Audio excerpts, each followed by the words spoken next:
আসসালামু আলাইকুম। আপনাদের আজ খামারি হওয়ার বিশেষ কিছু গুরুত্বপূর্ণ তথ্য হল।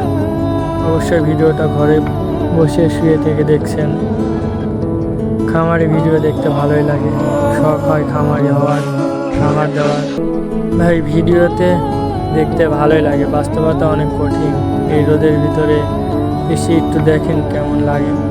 রোদের ভিতরে ঘাস কাটা, ঘাস নিয়ে যাবার কুচি করা, আবার গরুকে খাইতে দেওয়া, গরুকে গোসল করানো, দেখতে ভালোই লাগে, কিন্তু বাস্তবে মাঠে নেমে দেখেন কেমন লাগে।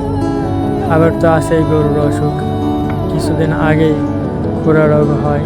খুরা রোগে যে কষ্ট, গরুর যে পরিমাণে যত্ন নেওয়া লাগে ভাই, মাঝে মাঝে এমন হতো যে মানে বলার মতো না।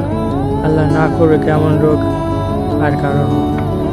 প্রথমে একটা গরুর থেকে শুরু হয়, তারপরে 3 দিন পর আরও 2টা গরু শুরু হয়। সব কটা গরুরই খুরা রোগ। ভাই খামারে শান্তিও আছে, কষ্টও আছে। যেখানে কষ্ট বেশি সেখানে শান্তি অবশ্যই বেশি। আল্লাহর রহমতে এখন গরুগুলাও সুস্থ, শান্তিও আছে। অন্তত চাকরি তো আর চাকরিকে ছোট করছে না। সবাই তো আর চাকরিও করতে পারে না, সবাই খামারেও দিতে পারে না, সবাই কৃষিকাজও করতে পারে না।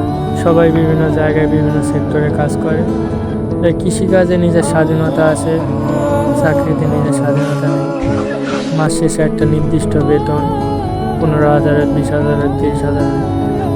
কিন্তু খামারিতে আপনি কোনো মাসে 50,000, কোনো মাসে 10,000, কোনো মাসে শূন্য হাতে ফিরে আসা হয়। ব্যবসা হলো রাজার পেশা, আর চাকরি চাকরের পেশা, গোলামের পেশা। যাই হোক, আপনারা যে কাজে করেন বাস্তবতা দেখে ভালোভাবে করতে পারবেন কিনা, তারপরে সেসব কাজে নামেন। সবাই ভালো থাকবেন। আসসালামু আলাইকুম।